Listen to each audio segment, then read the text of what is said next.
Hello, and welcome to my channel IELTS Listening. Let's start with one of the best practice tests for improving listening skills. Now turn to Section 1.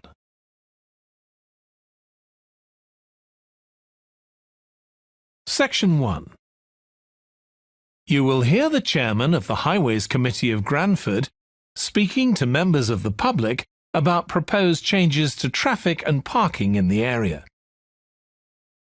First, you have some time to look at questions 1 to 3.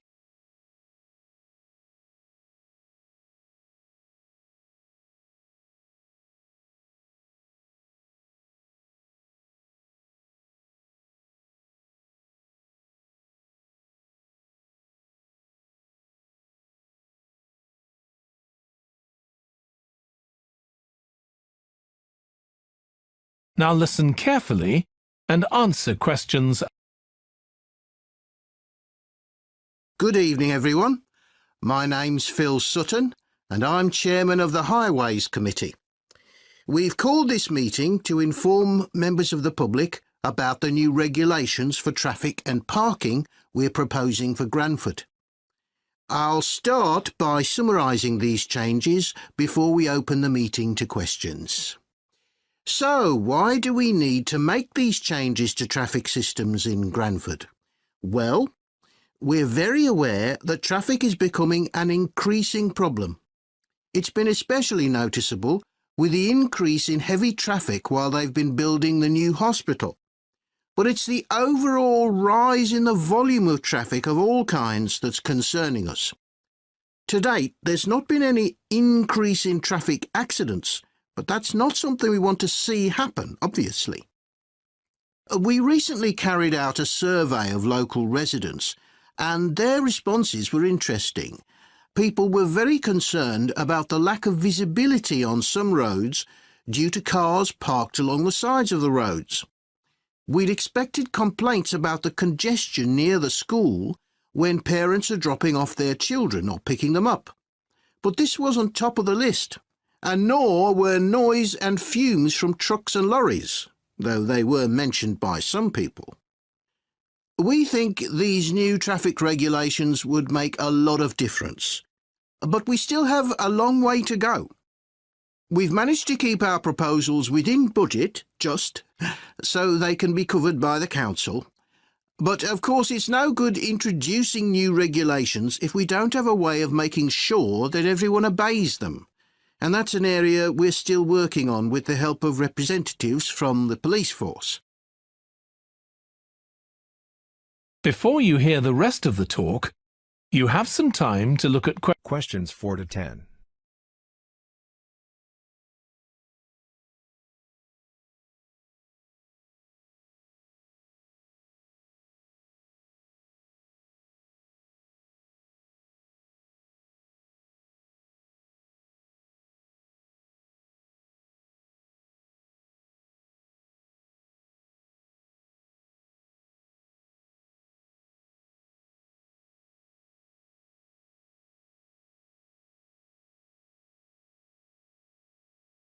Now listen and answer. OK, so this slide shows a map of the central area of Granford with the High Street in the middle and School Road on the right. Now, we already have a set of traffic lights in the High Street at the junction with Station Road, but we're planning to have another set at the other end at the School Road junction to regulate the flow of traffic along the High Street. We've decided we definitely need a pedestrian crossing. We considered putting this on School Road just outside the school, but in the end we decided that could lead to a lot of traffic congestion. So we decided to locate it on the High Street, crossing the road in front of the supermarket. That's a very busy area, so it should help things there. We're proposing some changes to parking. At present, parking isn't allowed on the High Street outside the library, but we're going to change that and allow parking there, but not at the other end of the High Street near School Road. There'll be a new no parking sign on School Road just by the entrance to the school, forbidding parking for 25 metres. This should improve visibility for drivers and pedestrians, especially on the bend just to the north of the school. As far as disabled drivers are concerned, at present they have parking outside the supermarket, but lorries also use those spaces, so we've got 2 new disabled parking spaces on the side road up towards the bank. It's not ideal, but probably better than the present arrangement. We also plan to widen the pavement on School Road. We think we can manage to get an extra ½ metre on the bend just before you get to the school, on the same side of the road. Finally, we've introduced new restrictions on loading and unloading for the supermarket, so lorries will only be allowed to stop there before 8 a.m. That's the supermarket on School Road. We kept to the existing arrangements with the High Street supermarket. OK, so that's about it. Now, That is the end of section 1.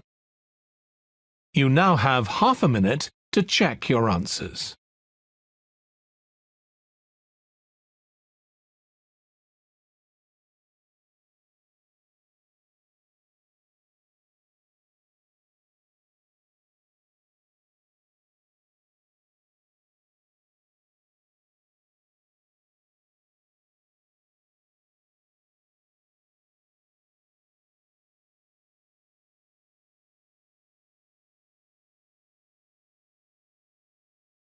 Now turn to section 2. Section 2. You will hear 2 biology students called Emma and Jack discussing an experiment they are going to do together. First, you have some time to look at questions 11 to 15.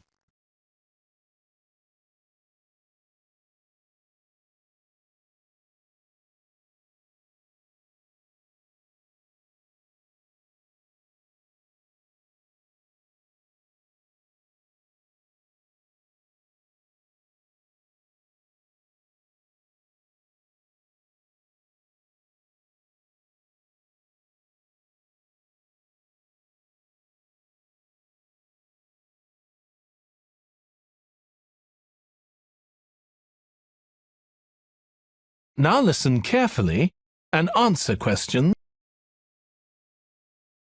We've got to choose a topic for our experiment, haven't we, Jack? Were you thinking of something to do with seeds? That's right. I thought we could look at seed germination, how a seed begins to grow. OK. Any particular reason? I know you're hoping to work in plant science eventually. Yeah, but practically everything we do is going to feed into that. No, there's an optional module on seed structure and function in the 3rd year that I might do. So I thought it might be useful for that. If I choose that option, I don't have to do a dissertation module. Good idea. Well, I thought for this experiment, we could look at the relationship between seed size and the way the seeds are planted. So we could plant different sized seeds in different ways and see which grow best. OK. We'd need to allow time for the seeds to come up. That should be fine if we start now. A lot of the other possible experiments need quite a bit longer. So that'd make it a good one to choose. And I don't suppose it'd need much equipment. We're not doing chemical analysis or anything. Though that's not really an issue. We've got plenty of equipment in the laboratory. Yeah, we need to have a word with the tutor if we're going to go ahead with it, though. I'm sure our aim's OK. It's not very ambitious, but the assignment's only 10% of our final mark, isn't it? But we need to be sure we're the only ones doing it. Yeah, it's only 5% actually, but it'd be a bit boring if everyone was doing it. Did you read that book on seed germination on our reading list? The one by Graves? I looked through it for my last experiment, though it wasn't all that relevant there. It would be for this experiment, though. I found it quite hard to follow, Lots about the theory, which I hadn't expected. Yes, I'd been hoping for something more practical. It does include references to the recent findings on genetically modified seeds, though. Yes, that was interesting.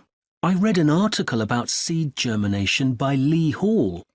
About seeds that lie in the ground for ages and only germinate after a fire. That's the one. I knew a bit about it already, but not about this research. His analysis of figures comparing the times of the fires and the proportion of seeds that germinated was done in a lot of detail. Very impressive. Was that the article with the illustrations of early stages of plant development? They were very clear. I think those diagrams were in another article. Before you hear the rest of the talk, you have some time to look at questions 16 to 20.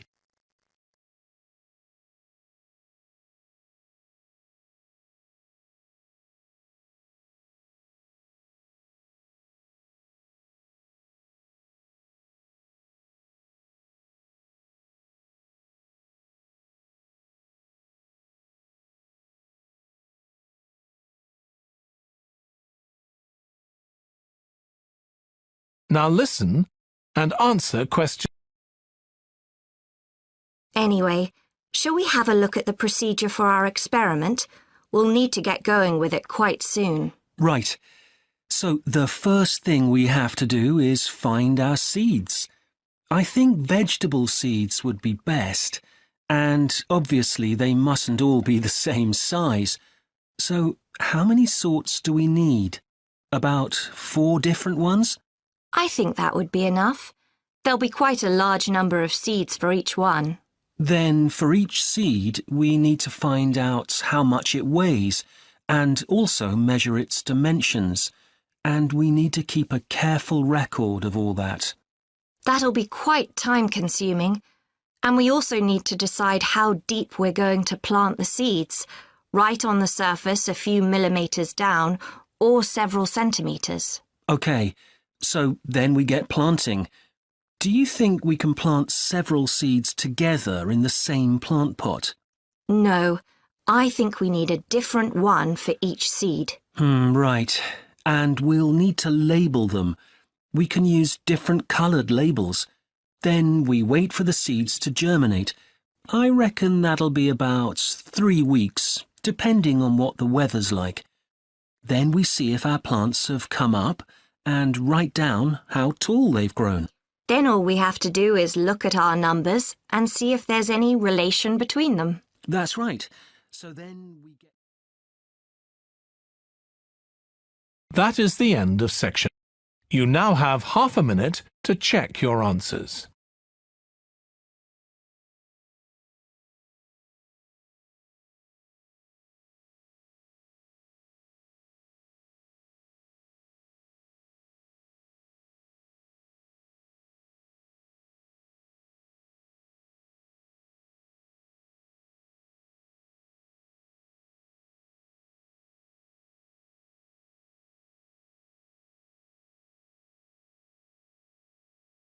Now turn to section 3.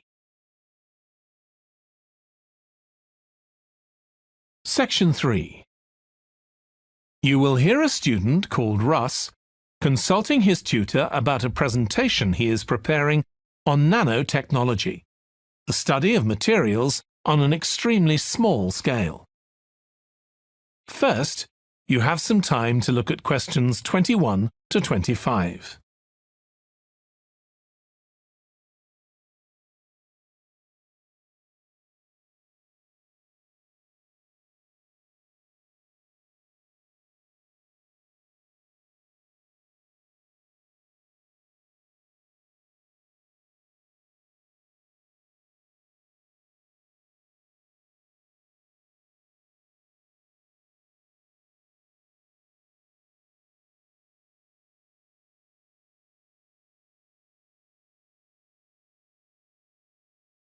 Now listen carefully and answer questions 21 to 25. Come in, Russ. Thank you. Now, you wanted to consult me about your class presentation on nanotechnology. You were due to give it next week, aren't you? That's right, and I'm really struggling. I chose the topic because I didn't know much about it and wanted to learn more, but now I've read so much about it, in a way there's too much to say. I could talk for much longer than the 20 minutes I've been allocated. Should I assume the other students don't know much and give them a kind of general introduction, or should I try and make them share my fascination with a particular aspect? You could do either, but you'll need to have it clear in your own mind. Then I think I'll give an overview. OK. Now, one way of approaching this is to work through developments in chronological order. Uh-huh. On the other hand, you could talk about the numerous ways that nanotechnology is being applied. You mean things like thin films on camera displays to make them water repellent and additives to make motorcycle helmets stronger and lighter? Exactly. Or another way would be to focus on its impact in one particular area, say medicine or space exploration. That would make it easier to focus. Perhaps I should do that. I think that would be a good idea. Right. How important is it to include slides in the presentation? They aren't essential by any means, and there's a danger of tailoring what you say to fit whatever slides you can find. While it can be good to include slides, you could end up spending too long looking for suitable ones. You might find it better to leave them out. I see. Another thing I was wondering about was how to start. I know presentations often begin with, first I'm going to talk about this, and then I'll talk about that. But I thought about asking the audience what they know about nanotechnology. That would be fine if you had an hour or two for the presentation, but you might find that you can't do anything with the answers you get, and it simply eats into the short time that's available. So maybe I should mention a particular way that nanotechnology is used to focus people's attention. That sounds sensible. What do you think I should do next? I really have to plan the presentation today and tomorrow. Well, initially, I think you should ignore all the notes you've made, take a small piece of paper and write a single short sentence that ties together the whole presentation. It can be something as simple as, nanotechnology is already improving our lives. Then start planning the content around that. You can always modify that sentence later if you need to. OK. Before you hear the rest of the discussion, you have some time to look at questions 26 to 30.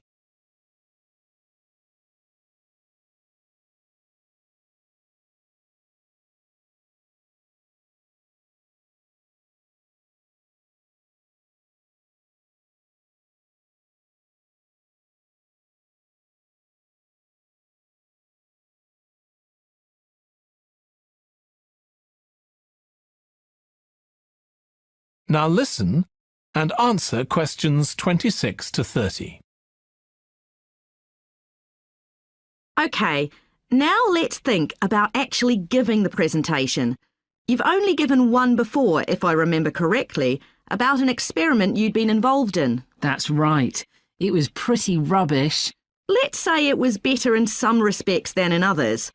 With regard to the structure, I felt that you ended rather abruptly, without rounding it off. Be careful not to do that in next week's presentation. OK. And you made very little eye contact with the audience because you were looking down at your notes most of the time. You need to be looking at the audience and only occasionally glancing at your notes. Your body language was a little odd. Every time you showed a slide, you turned your back on the audience so you could look at it. You should have been looking at your laptop. And you kept scratching your head, so I found myself wondering when you were next going to do that, instead of listening to what you were saying. Oh dear. What did you think of the language? I knew that not everyone was familiar with the subject, so I tried to make it as simple as I could. Yes, that came across. You used a few words that are specific to the field, but you always explained what they meant, so the audience wouldn't have had any difficulty understanding. Uh-huh. I must say, the handouts you prepared were well thought out. They were a good summary of your presentation, which people would have been able to refer to later on. So well done on that. Thank you. Well, I hope that helps you with next week's presentation. Yes, it will. Thanks a lot. I'll look forward to seeing a big improvement then. That is the end of section 3. You now have half a minute to check your answers.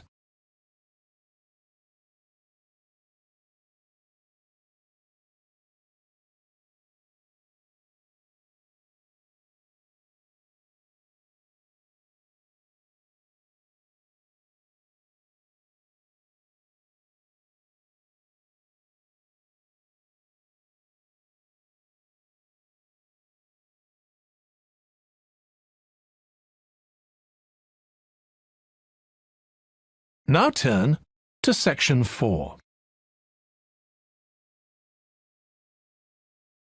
Section 4. You will hear a textile design student called Jim discussing his project on using natural dyes for colouring fabrics with his tutor. First, you have some time to look at questions 31 to 40.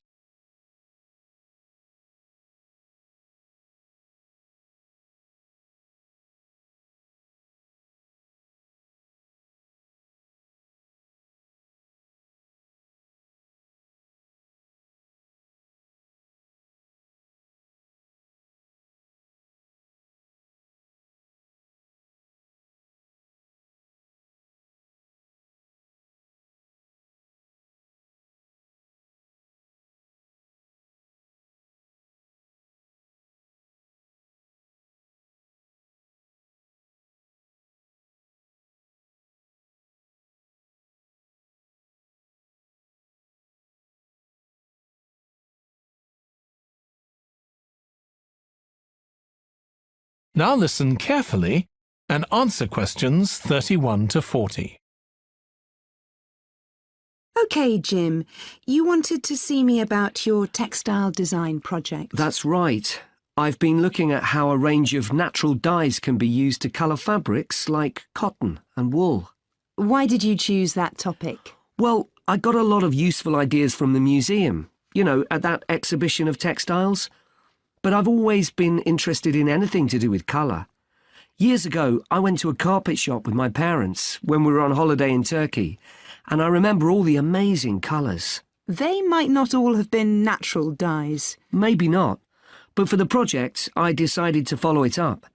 And I found a great book about a botanic garden in California that specialises in plants used for dyes. OK, so in your project, you had to include a practical investigation. Yeah.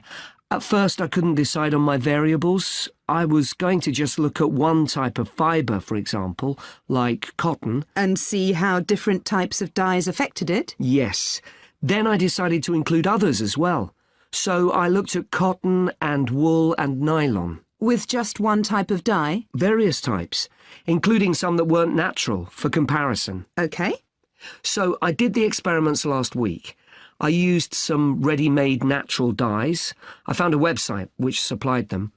They came in just a few days, but I also made some of my own. That must have taken quite a bit of time. Yes. I thought it'd just be a matter of a teaspoon or so of dye, and actually that wasn't the case at all. Like, I was using one vegetable, a beetroot, for a red dye, and I had to chop up a whole pile of it. So it all took longer than I'd expected. One possibility is to use food colourings. I did use one. That was a yellow dye, an artificial one. Tartrazine? Yeah, I used it on cotton first. It came out a great colour. But when I rinsed the material, the colour just washed away. I'd been going to try it out on nylon, but I abandoned that idea. Were you worried about health issues? I thought if it's illegal food colouring, it must be safe. Well, it can occasionally cause allergic reactions, I believe.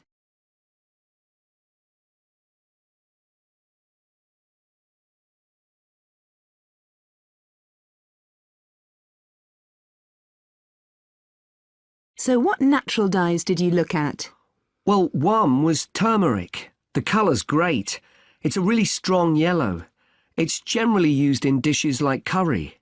It's meant to be quite good for your health when eaten, but you might find it's not permanent when it's used as a dye. A few washes and it's gone. Right. I used beetroot as a dye for wool. When I chop up beetroot to eat, I always end up with bright red hands. But the wool ended up just a sort of watery cream shade. Disappointing. There's a natural dye called Tyrian purple. Have you heard of that? Yes.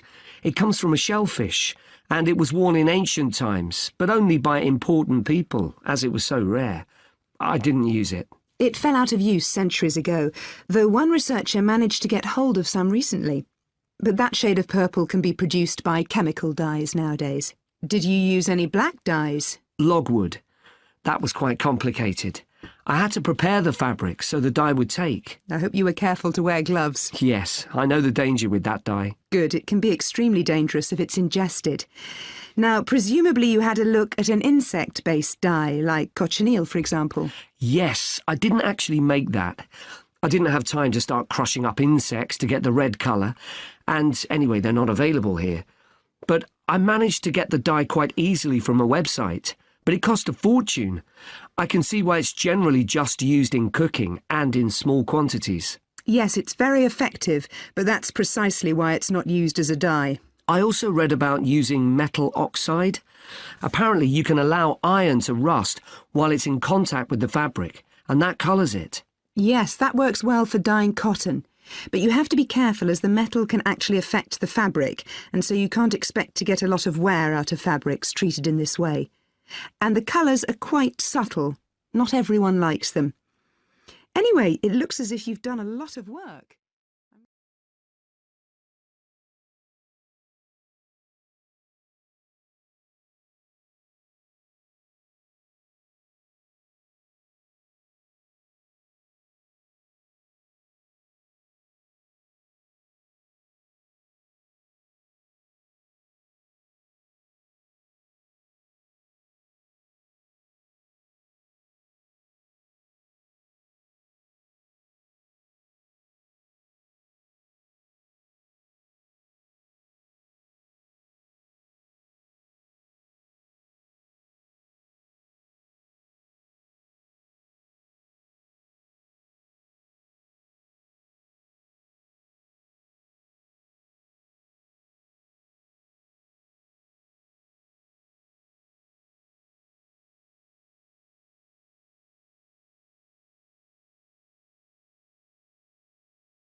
Dear viewers, thank you for taking this listening test.